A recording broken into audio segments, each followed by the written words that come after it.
French spy cantt में अब रो रही थी। नमस्कार दोस्तों, अगर आप इस एक लाइन की ट्रिक को समझ लेते हैं तो यूरोप से रिलेटेड मैपिंग में आपको कभी कोई दिक्कत नहीं आएगी। कंप्लीट वर्ड मैपिंग की क्लासेज के लिए आप CSW को सब्सक्राइब कर लें, लाइक कर दें और अपने दोस्तों को भी शेयर कर दें, जिससे वे भी यूट्यूब पर अब तक की बेस्ट मैपिंग क्लासेस से लाभ ले सकें। आज की क्लास दुनिया को सर्वाधिक सांस्कृतिक और आर्थिक रूप से प्रभावित करने वाले महादेश यूरोप से संबंधित है। तो चलिए शुरू करते हैं, लेकिन उससे पहले समझ लेते हैं कि कॉन्टिनेंट का दर्जा पाने के लिए किसी भूभाग के पास क्या विशेषताएं होनी चाहिए।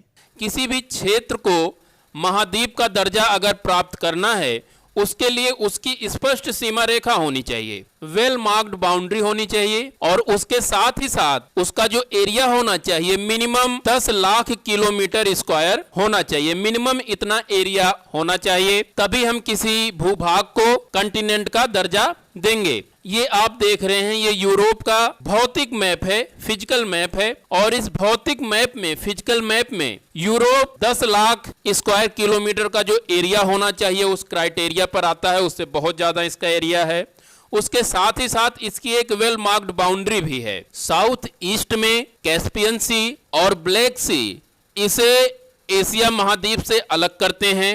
दक्षिण की अगर बात करें तो यहाँ पर मेडिटेरियन सी इसे अफ्रीका से बिल्कुल एकदम स्पष्ट रूप से विभाजित करता है, और इसके साथ ही साथ वेस्ट साइड में अटलांटिक ओशन इसे अमेरिका से अलग करता है। और नॉर्थ की अगर बात करें तो नॉर्थ में आर्टिक ओशन है, जो कि इसे आर्टिक भूभाग से अलग करता है। ईस्ट में इसके यूराल माउंटेन्स हैं, जो इसे एशिया से बिल्कुल एक अलग स्थल खंड के रूप में स्थापित करते हैं।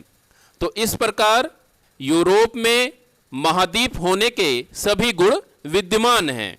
विश्व में सर्वमान्य रूप से 7 महाद्वीप हैं: Asia, Africa, north America, south America, Antarctica, Europe और लास्ट में आपका ऑस्ट्रेलिया। इन 7 महाद्वीपों के अलावा एक जीलैंडिया महाद्वीप के बारे में भी बातें हो रही हैं। सबसे छोटा आपका जीलैंडिया हो जाएगा। इसमें सबसे बड़ा महाद्वीप आपका एशिया है, उसके बाद अफ्रीका है, फिर ये उसी क्रम में व्यवस्थित है।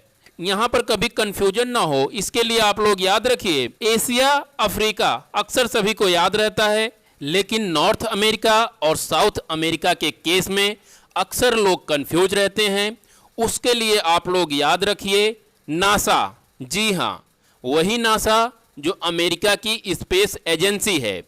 इसमें पहले NA आ रहा है, NA का मतलब नॉर्थ अमेरिका, और फिर बाद में SA आ रहा है, SA का मतलब साउथ अमेरिका। आपको इसी क्रम में याद रखना है। नासा पहले NA आएगा, फिर SA आएगा। और यूरोप को याद करने के लिए कि ये किस नंबर का है, यहां मैं नंबर लिख देता हूं। उसके लिए इसके लेटर को आप गिन लीजिए, 1 2 3 4 5 और ये 6। इसमें 6 लेटर हैं। ये 6 लेटर इस चीज को इंगित कर रहा है कि ये 6th नंबर का आपका कंटिनेंट है एरिया वाइज। सबसे छोटा आपका जीलैंडिया हो जाएगा। ये महाद्वीप आपके न्यूजीलैंड के आसपास का जो क्षेत्र है वहां पर है, और ये समुद्र के अंदर डूबा हुआ है। इसका ज्यादातर हिस्सा जो है समुद्र के अंदर डूबा हुआ है। न्यूजीलैंड के आसपास का जो इलाका है वही ऊपर है। इस क्रम पर UPPCS ने कई बार क्वेश्चन पूछे हैं, तो आप ये ध्यान रखिएगा। उसमें ये एशिया को छोड़ देता है, एशिया को नहीं पूछता है। इन्हीं Africa, north America, south America, Antarctica और यूरोप के बीच में खेल करता है। इसी के साथ हमसे वो खेलता रहता है। तो उसके लिए आप याद रखिएगा नासा और यूरोप का आप ये लेटर गिन लीजिएगा। इससे आपको इनके क्रम को याद रखने में सहूलियत होगी। बात अगर यूरोप की करें तो यूरोप को प्रायद्वीपीय महाद्वीप कहा जाता है, पेनिसुलर कंटिनेंट। पहले इस बात को समझते हैं कि यूरोप को प्रायद्वीपीय महाद्वीप क्यों कहा जाता है, या इसे पेनिसुलर कंटिनेंट क्यों कहा जाता है। यूरोप को पेनिसुलर कॉन्टिनेंट कहने के पीछे एक ही कारण है, क्योंकि यूरोप वास्तव में एक पेनिसुला है। प्रायद्वीप या पेनिसुला ऐसे भूभाग को कहते हैं जो तीन तरफ से जल राशि से घिरा हुआ हो। जैसे अगर हम यूरोप की बात करें, यहाँ पर ये कैस्पियन सी है, ये ब्लैक सी है, ये मेडिटेरियन सी है, यहाँ पर अटलांटिक ओशन है, यहाँ पर आर्कटिक ओशन है। तो आप देख रहे होंगे यूरोप तीन तरफ से जल से घिरा हुआ है, और ये जो इसका पूरब का इलाका है, यहाँ पर यूराल माउंटेन्स अवस्थित हैं, जो इसे एशिया के मुख्य भूभाग से अलग करते हैं। तो इसी कारण यूरोप को पेनिसुलर कॉन्टिनेंट कहा जाता है। इसके साथ साथ यूरोप को ही कॉन्टिनेंट ऑफ पेनिसुला भी कहा जाता है, प्रायद्वीपों का महाद्वीप। यूरोप को कॉन्टिनेंट ऑफ पेनिसुलाज इसलिए कहा जाता है क्योंकि यूरोप अपने आप में ही बहुत सारे छोटे छोटे पेनिसुलाज से मिलकर बना हुआ है। उदाहरण स्वरूप ये आपका स्कैंडिनेवियन पेनिसुला है, ये आपका कोला प्रायद्वीप है।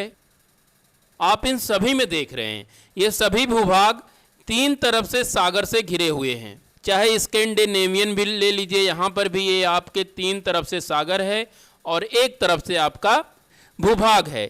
इसी तरह से आप इटली को ले लीजिए, ये आपका बाल्कन पेनिसुला है, इधर आपका आइबेरियन पेनिसुला है। तो इस प्रकार से यूरोप में बहुत सारे पेनिसुलाज हैं और भी छोटे छोटे पेनिसुलाज हैं, जिसके कारण इसे प्रायद्वीपों का महाद्वीप कहा जाता है, कॉन्टिनेंट ऑफ पेनिसुलाज। अब आइए हम लोग इन सभी प्रायद्वीपों से इतर इस आइबेरियन प्रायद्वीप के बारे में बातें करते हैं।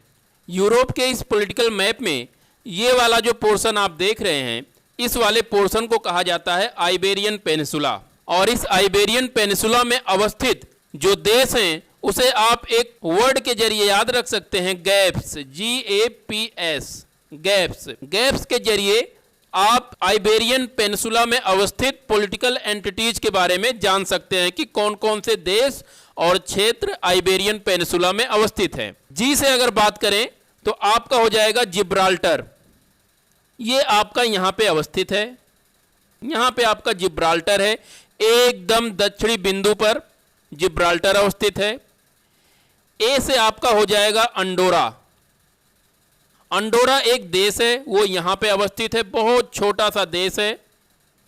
पी से आपका हो जाएगा पोर्तुगल और एस से आपका हो जाएगा स्पेन। आइबेरियन पेनिसुला में मुख्य रूप से यही इतनी ही पॉलिटिकल एंटिटीज अवस्थित हैं। फ्रांस का भी थोड़ा सा पार्ट, बहुत थोड़ा सा पार्ट आइबेरियन पेनिसुला में आता है। सबसे बड़ा देश स्पेन है।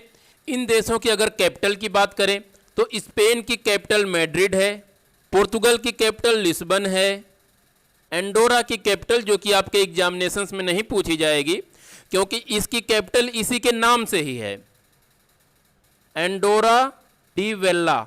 और जिब्राल्टर जो है ये यूनाइटेड किंगडम का पार्ट है, ब्रिटेन का पार्ट है। तो ब्रिटेन की राजधानी जो है आपकी लंदन है। यहाँ पर करेंसी की अगर बात करें, जो करेंसी यहाँ पे चलती है, तो यहाँ के सभी देशों ने यूरो अपना रखा है, ये यूरो में अपना लेन देन करते हैं। लेकिन यहाँ की जो ट्रेडिशनल करेंसी है उसे भी जान लेते हैं। स्पेन की जो ट्रेडिशनल करेंसी है उसे पेसेटा कहा जाता है। पुर्तगाल में एस्कुडो चलता है।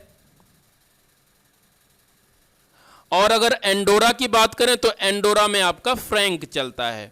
तो ये रहा आइबेरियन पेनिसुला से संबंधित पॉलिटिकल मैपिंग। अब आइए इसके फिजिकल स्वरूप को समझते हैं। सबसे पहले माउंटेन्स की अगर बात करें तो ये जो पोर्शन है, इस पोर्शन में पायरेनीज नामक माउंटेन अवस्थित हैं। पायरेनीज माउंटेन्स फ्रांस और स्पेन के बीच में सीमा का निर्धारण करते हैं। इन्हीं पहाड़ों में आपका ये छोटा सा देश अंडोरा अवस्थित है, जो कि एक लैंडलॉक्ड देश है। लैंडलॉक्ड ऐसे देशों को कहते हैं जिनकी पहुंच समुद्र तक नहीं होती है और वो चारों तरफ से किसी न किसी देश से घिरे हुए होते हैं। अंडोरा के केस में अगर लिया जाए तो इसके चारों तरफ स्पेन और फ्रांस अवस्थित है।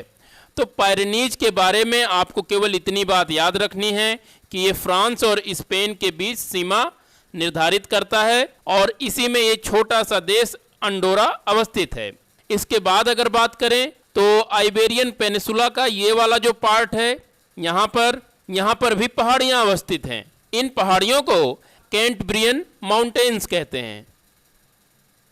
इन्हीं कैंटब्रियन माउंटेन्स के नाम पर इसके उत्तर में ये जो ओशन है इसे कैंटब्रियन ओशन कहा जाता है और इसी का ही पार्ट है ये बे ऑफ बिस्की।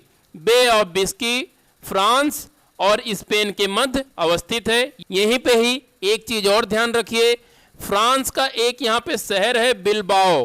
बिलबाओ लौह अयस्क के लिए फेमस है, आयरन ओर के लिए फेमस है। यहाँ पे आयरन ओर का उत्पादन किया जाता है। तो ये बिलबाओ कैंटेब्रियन माउंटेन के फुट हिल्स में अवस्थित है, ये चीज ध्यान रखिएगा आप लोग। आइबेरियन पेनिसुला के साउथ में आ जाइए तो आइबेरियन पेनिसुला के साउथ में बेटिक और उसकी ही कई सारी रेंजेज अवस्थित हैं, जैसे सियरा नेवादा और सियरा मोरेना, और काफ़ी पुराने पर्वत हैं। हमारे यहाँ जिस तरह से अरावली पर्वत है उसी तरह से ये पर्वत भी हैं और ये भी रेसिडुअल पर्वत के एग्जाम्पल हैं। इन पर्वतों को याद रखने के लिए आप हमेशा इस कोड को याद रखिए कि सियार की बेटी वाले पर्वत स्पेन में पाए जाते हैं। सियार की बेटी वाले पर्वत स्पेन में पाए जाते हैं। यहाँ सियार से तात्पर्य हो गया सियरा नेवादा और सियरा मोरेना, और बेटी से तात्पर्य हो गया बेटिक माउंटेन। तो इस तरह से आप स्पेन में साउथ में अवस्थित इन पर्वतों को आसानी से याद रख सकते हैं। माउंटेन्स के बाद याद रखिए ये पूरा का पूरा जो आपका क्षेत्र है, इस पूरे के पूरे क्षेत्र को कहा जाता है मेसेटा प्लेटू। जैसे आपका इंडिया है इसे पेनिसुलर इंडिया कहा जाता है, और इस पेनिसुलर इंडिया में डेक्कन का पठार, मालवा का पठार, बहुत सारे छोटे छोटे पठार हैं, प्लेटूज हैं। उसी तरह आइबेरियन पेनिसुला जो है, आइबेरियन पेनिसुला के बिल्कुल मध्य में अवस्थित है मेसेटा प्लेटू।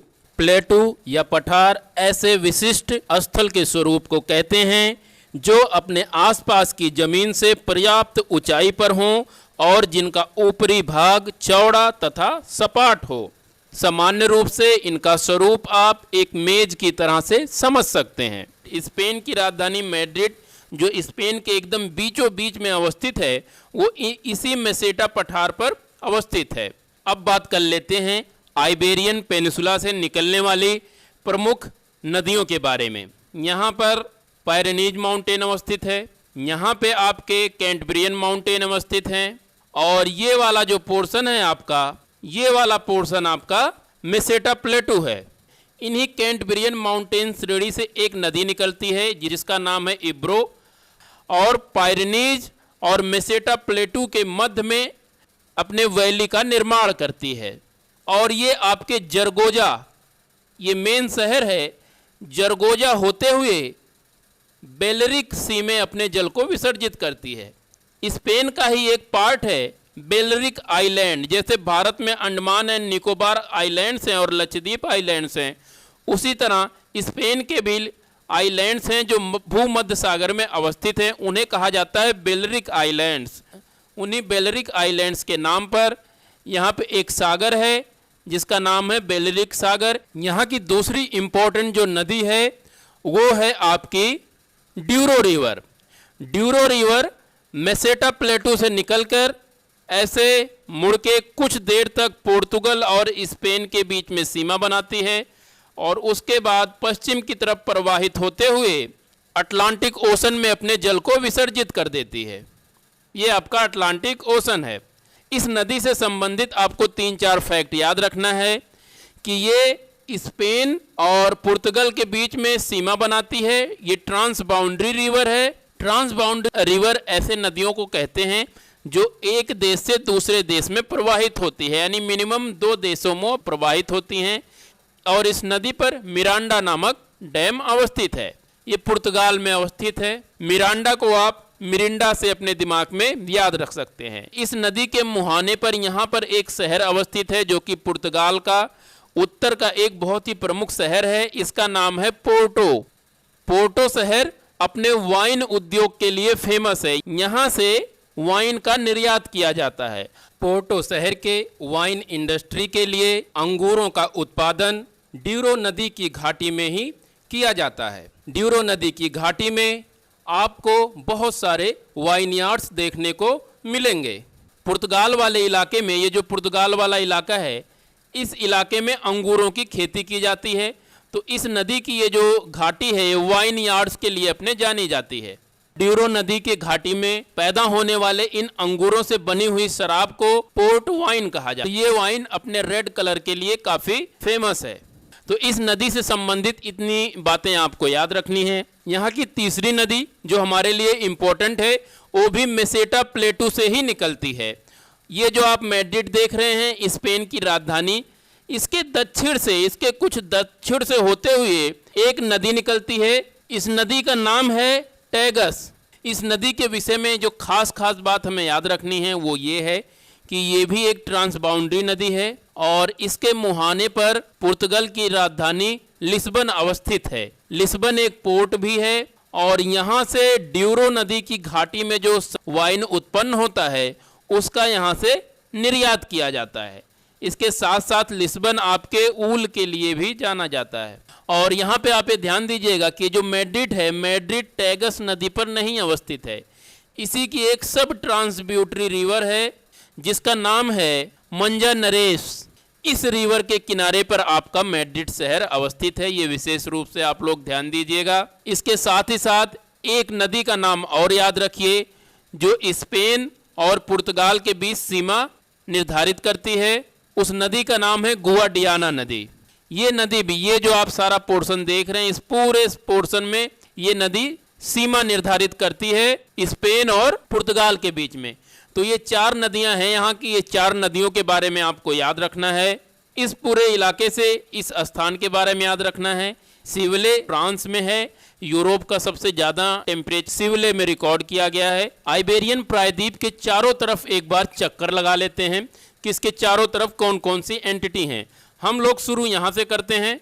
यहाँ पे पायरेनीज माउंटेन्स हैं। इन पायरेनीज माउंटेन में एंडोरा नामक देश अवस्थित है जो कि एक लैंडलॉक्ड देश है। इसके साउथ में अगर आएँ तो यहाँ पे बार्सिलोना नामक एक इसका सिटी है, काफ़ी इंपॉर्टेंट सिटी है, ये याद रखिएगा, बार्सिलोना।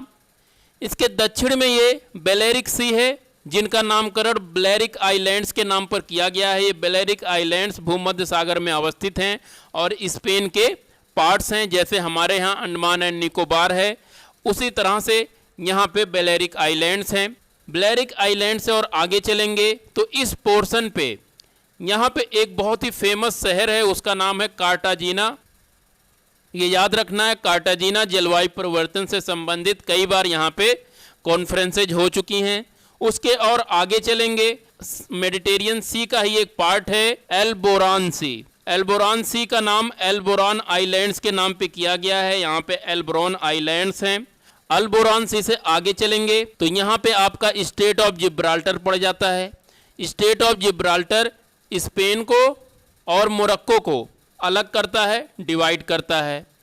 स्टेट ऑफ जिब्राल्टर से जब आप आगे चलेंगे तो यहाँ पे आपका गल्फ ऑफ काडीज पड़ जाता है। काडीज की खाड़ी पड़ जाता है। काडीज की खाड़ी का नाम, यहाँ पे एक शहर है काडीज, उसके नाम पर रखा गया है।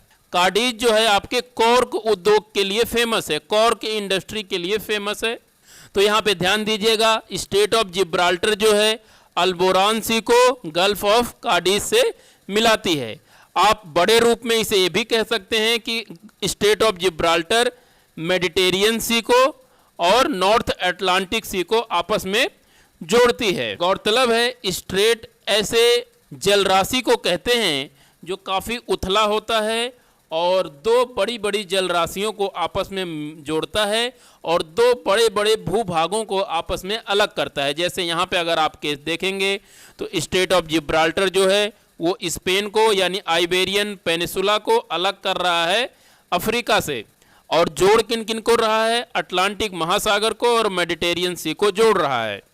गल्फ ऑफ काडीज से जब आप आगे बढ़ोगे तो यहाँ पे ये शहर है आपका लिस्बन। लिस्बन जो कि पुर्तगाल की राजधानी है, ये आपकी टैगस नदी पर अवस्थित है, टैगस नदी के मुहाने पर अवस्थित है और यहाँ से पोर्ट वाइन का निर्यात किया जाता है और इस पोर्ट वाइन का जो उत्पादन होता है ड्यूरो नदी की घाटी में किया जाता है। लिस्बन से आगे चलेंगे तो यहाँ पर एक शहर है जिसका नाम है पोर्टो। ये पोर्टो शहर जो है ड्यूरो नदी के मुहाने पर अवस्थित है। इसी ड्यूरो नदी की अपर घाटीज में अंगूरों का उत्पादन किया जाता है और यहाँ से भी पोर्ट वाइन का निर्यात किया जाता है। इसके और उत्तर में चलेंगे तो हमारा जो सबसे मेन इंपॉर्टेंट आपका शहर है जो पूछता है बिलबाओ। यहाँ पे बिलबाओ है जो कि स्पेन के अंदर है और ये अपने आयरन ओर के लिए जाना जाता है। और यहीं पर ही ध्यान दीजिएगा, यहाँ पर ये आपका कैंटब्रियन माउंटेन्स है, उसी के नाम पर यहाँ पर कैंटब्रियन सी है और इसी कैंटब्रियन सी का पार्ट है बे ऑफ बिस्की। यहाँ पर आपका बे ऑफ बिस्की की खाड़ी अवस्थित है जो कि फ्रांस और स्पेन के मध्य अवस्थित है। तो इस तरह से हमने देख लिया कि आइबेरियन पेनिसुला के चारों तरफ कौन कौन सी जल राशियां हैं। तो ये रहा दोस्तों आइबेरियन पेनिसुला से संबंधित फिजिकल और पॉलिटिकल मैपिंग। तो चलिए अब हम उस कोड को डिकोड कर लेते हैं जो हमने शुरू में बताया था। अगर आप केवल इस वाक्य को ही याद रखते हैं तो भी आपके एग्जामिनेशंस में आइबेरियन प्रायद्वीप से कोई क्वेश्चन आपका छूटेगा नहीं, इसी से ही हो जाएगा। तो यहाँ पे ध्यान दीजिएगा, यहाँ पे फ्रेंच का मतलब है फ्रांस और स्पाई में एस का मतलब है स्पेन और पी वाई से मतलब है पायरेनीज। तो यहाँ से इतना करिए कि फ्रांस और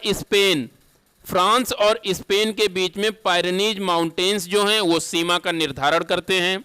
उसके बाद कैंट का मतलब हो गया कैंटब्रियन माउंटेन्स। एम ई से अगर बात करें तो एम ई से हो गया आपका मेसेटा प्लेटू। इब से आपका हो गया, या पूरा का पूरा आप ले लीजिए, इब्रो से आपका हो गया इब्रो नदी। और अगर आर ओ केवल लेते हैं तो इस आर ओ से आपका हो गया ड्यूरो नदी। यहाँ पे एक चीज ध्यान रखिएगा, आइबेरियन प्रायद्वीप में दो नदियां हैं, 2-3 और भी नदियां हैं जिनके एंड में आरओ होता है। तो केवल आप आरओ से भी याद कर सकते हैं इन दो नदियों को। इंपॉर्टेंट एक है इब्रो और एक है आपकी ड्यूरो। उसके बाद रही में दोस्तों आप इस ए से याद रखिए अंडोरा के बारे में कि आइबेरियन पेनिसुला में एक देश है एंडोरा अवस्थित है। आई से आपका लिंकिंग वर्ड है जो कि लिंक कर रहा है आइबेरियन पेनिसुला के बारे में। और थी में जो टी है इसका मतलब हो गया टैगूस नदी या टैगस नदी, आप अपने सुविधानुसार कुछ भी कह सकते हैं। फ्रेंच से हो गया फ्रांस, एस से हो गया स्पेन, पी वाई से हो गया पायरेनीज। फ्रांस और स्पेन के बीच में पायरेनीज माउंटेन अवस्थित है, ये चीज आपको यहाँ से याद रखना है। कैंट से आपको याद रखना है कैंटब्रियन माउंटेन्स। एम ई से आपको याद रखना है मेसेटा प्लेटू। इब से याद रखना है इब्रो रिवर। आर ओ से याद रखना है ड्यूरो रिवर, या आप आर ओ से ही इन दोनों नदियों को याद रख सकते हैं, इब्रो। रही में ए से हो गया आपका अंडोरा। आई आपका लिंकिंग वर्ड है जो बताता है आइबेरियन पेनिसुला के बारे में हम लोग बात कर रहे हैं। और टी से हो गया आपका टैगस नदी। तो इस तरह से आप आइबेरियन पेनिसुला के बारे में ए से लेके जेड तक सब चीज़ें जान सकते हैं। अगर आपने इसकी तैयारी, इतने फैक्ट्स एंड फिगर अच्छी तरह से याद कर लिए तो आप एलिमिनेशन मेथड का अच्छी तरह से उपयोग कर पाएंगे। उम्मीद करता हूँ आपको ये वीडियो अच्छी लगी होगी। अगर अच्छी लगी हो तो please like, share and subscribe. नमस्कार।